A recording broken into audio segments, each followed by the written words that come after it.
আল্লাহর নিকট কি ইবাদত করতে পারেন? এ হচ্ছে একটা বড় প্রশ্ন ছোট কিন্তু উত্তর অনেক বড়। একজন ব্যক্তি হাসান বসরি রহমতুল্লাহ আলাইহিকে জিজ্ঞেস করেছিলেন যে আমার ছেলে হয় না, ছেলে মেয়ে নেই।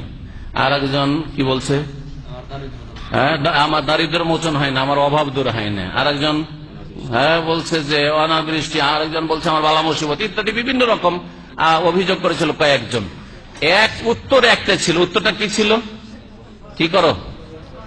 বেশি বেশি আল্লাহর কাছে ক্ষমা চাও, আস্তাগফিরুল্লাহ পড়ো। জবান দিয়ে শুধু মন্ত্রের মতো না, অন্তর থেকেও পড়ো, জবান দিয়েও পড়ো, আর কাজে কর্ম আল্লাহ তুমি ক্ষমা করো, আল্লাহ তুমি ক্ষমা করো, আল্লাহ তুমি মাফ করো। অন্তরও বলতে হবে, জবানেও বলতে হবে, আর কাজেও বলতে হবে। তিনটি জিনিসের মিল থাকতে হবে।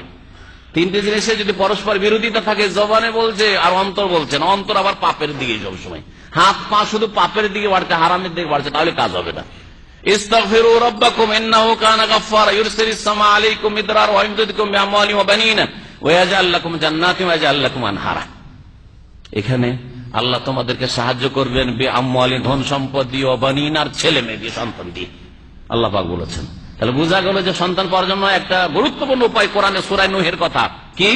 আল্লাহর কাছে তওবা ইস্তেগফার করা। আপনার ত্রুটি আছে, ভুল ভ্রান্তি আছে, আল্লাহর কাছে দোয়া করেন। জি। আর একটা হচ্ছে কোরআনী দোয়া পাঠ করা। ইব্রাহিম আলাইহিস সালাম দোয়া পড়েছেন না পড়েননি? বুড়ো অবস্থায় 80 বছর বয়সে ছেলে পাচ্ছেন। ইসমাইল আর ইসহাক, দুই ছেলে, দুই স্ত্রী থেকে। জাকারিয়া আলাইহিস সালাম বুড়ো হয়ে একবারে হাড়ে চামড়া লেগে গেছে, গোশত নেই শরীরে।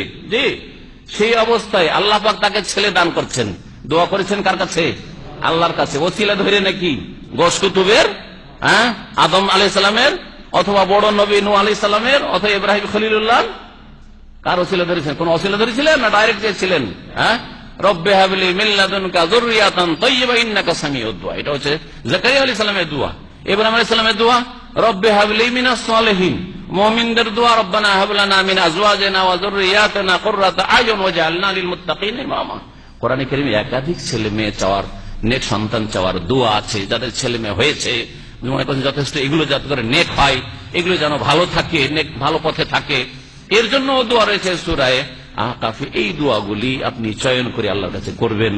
আরবি দোয়া, কোরআনী দোয়া ছাড়া নিজের ভাষায় দোয়া করবেন। সিজদাতে দোয়া কবুল হয়, তাহাজ্জুদে দোয়া কবুল হয়। বিভিন্ন সময়, যে সময়গুলিতে দোয়া কবুল হওয়ার বেশি চান্স, ওই সময়গুলিতে দোয়া করবেন। জুমার দিনে দোয়া করবেন ইত্যাদি। বেশি বেশি দরুদ পড়বেন আর দোয়া করবেন। মেলা ভালো তদবির রয়েছে, আল্লাহ পাক বরকত দেন।